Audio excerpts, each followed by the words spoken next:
Hello, this is Michael Hexter, and welcome to Politics 2100 here on YouTube.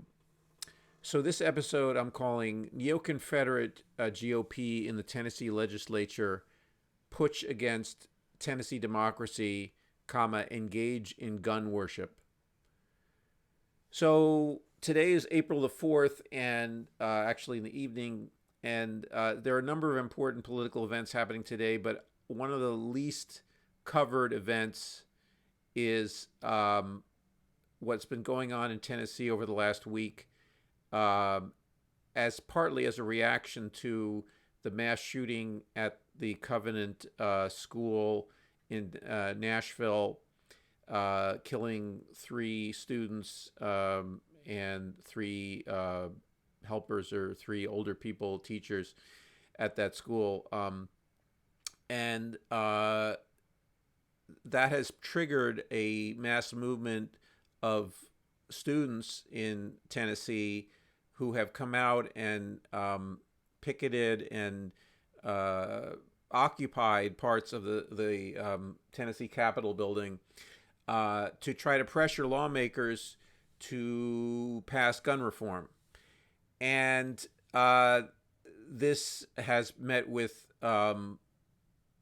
various forms of resistance by the uh, Republican supermajority in the legislature. And among them has been an effort to expel three Democratic lawmakers, including Justin Jones, Gloria Johnson, and Justin Pearson. Um, those three who were out supporting the protesters and were part of the protest, even though they also are members of the legislature.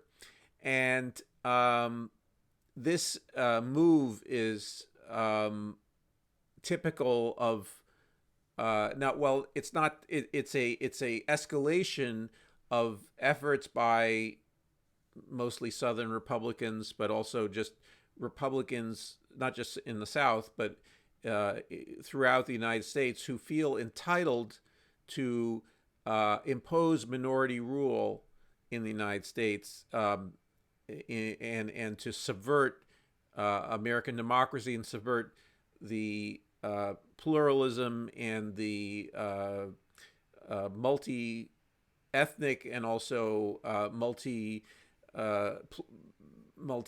gender,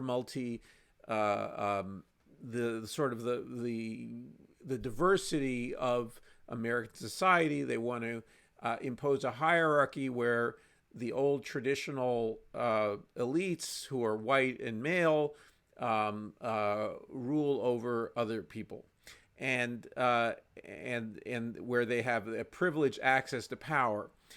And these events. Now, I will link in the description box to various accounts of it, to a shocking video of a scuffle on, or you could say it was a scuffle, or um, basically an assault on the against one of the Democratic legislators, Justin Jones, legislators by a Republican. Uh, uh, and it's essentially trying to suppress and repress the movement toward a multiracial democracy, but also, in this case, a movement toward disarming or regulating the arms which people can hold privately in Tennessee and as well as in other parts of the country. So the connection between what I'm calling here neo-Confederates and in the GOP and gun ownership is made very, very clear. That these Republican legislators are part of this cult of the gun that I've on and off referred to, in which other people, I call it the cult of the deadly phallus in some places here on Politics 2100.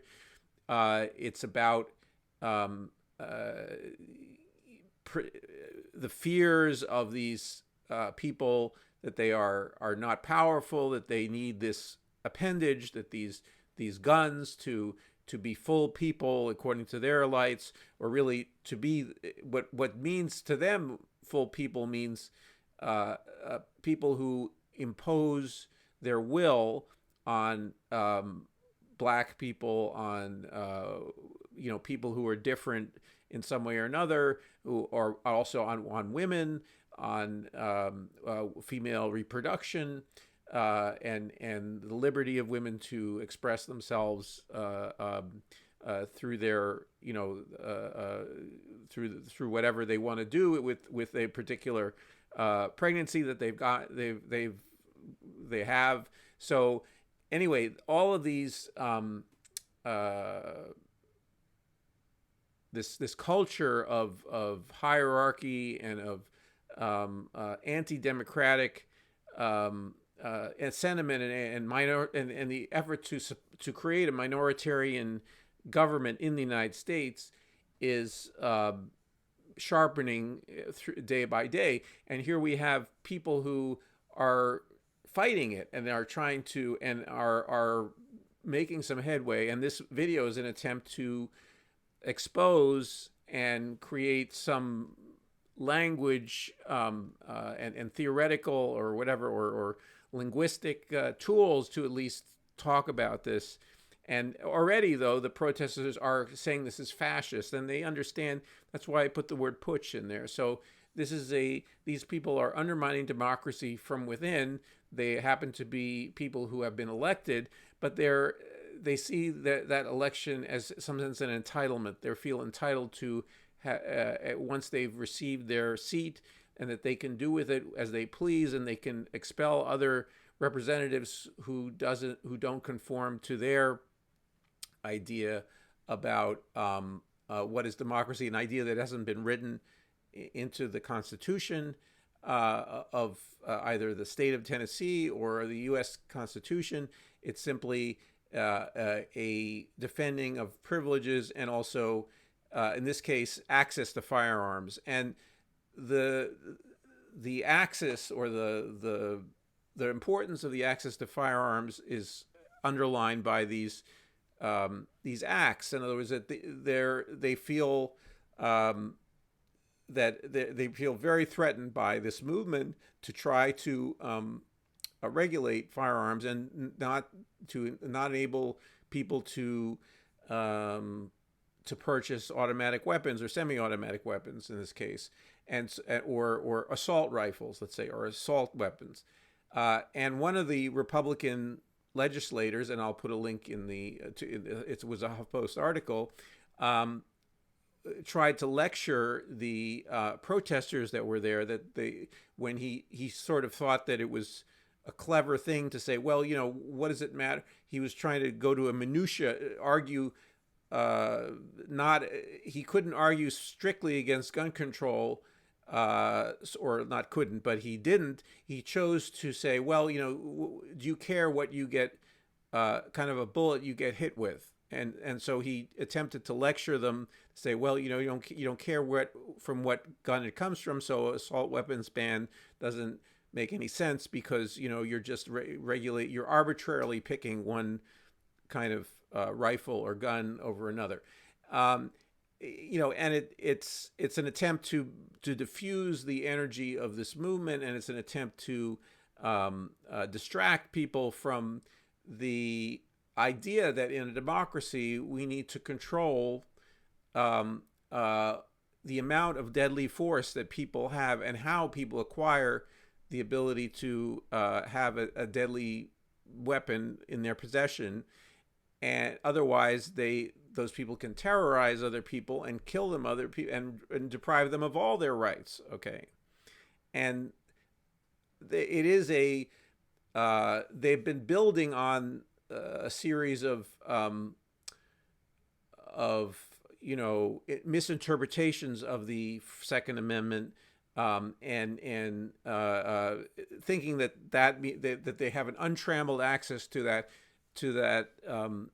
right to own a gun. Meanwhile, not understanding that interpretation basically means they can deprive, the gun owners can deprive other people of all their rights instantaneously, if there is some premise or other that they are doing so in self-defense, or, or they can use their privileged position to gain favorable access to law enforcement that will not charge them or that will excuse their behavior, and they can act as quasi law enforcement, vigilante law enforcement, and can use their guns to intimidate other people and to create essentially a paramilitary that is a right-wing paramilitary, a fascist paramilitary that is about the imposition of this old order,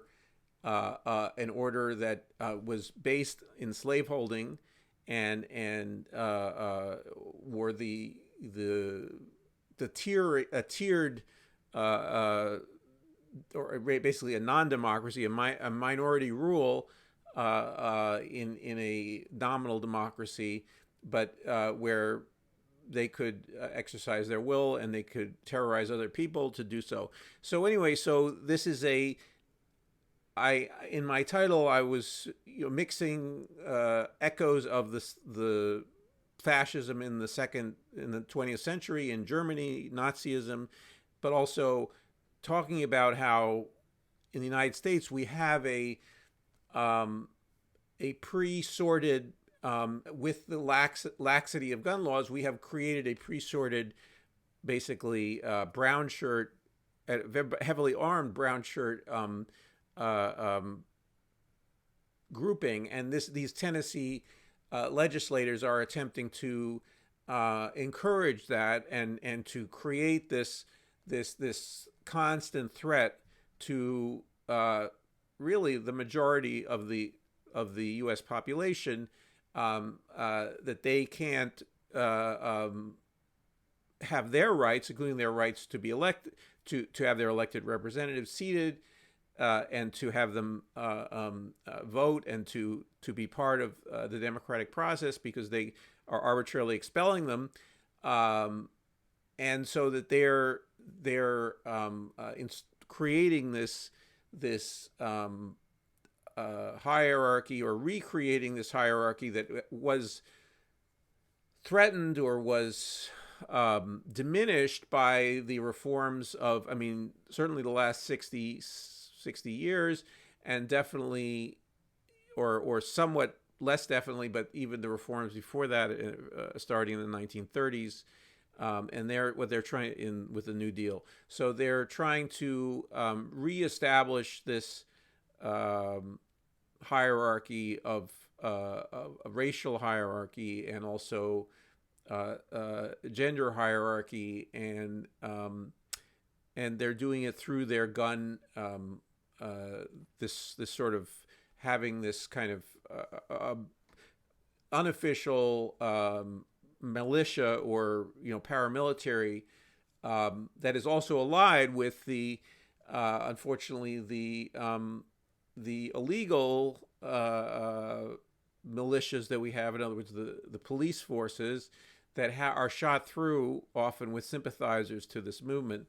So it's a combination of thing, and where we have both a informal paramilitary along with the police forces, often not all the police forces. So anyway,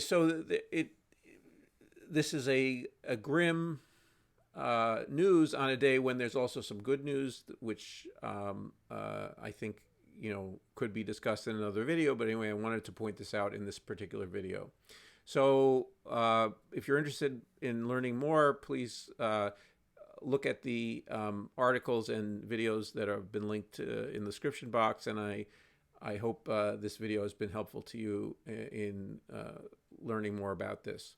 So please share your thoughts in the comments. And also, if you like the video, please like. And also, please subscribe to Politics 2100 for future videos. Thanks.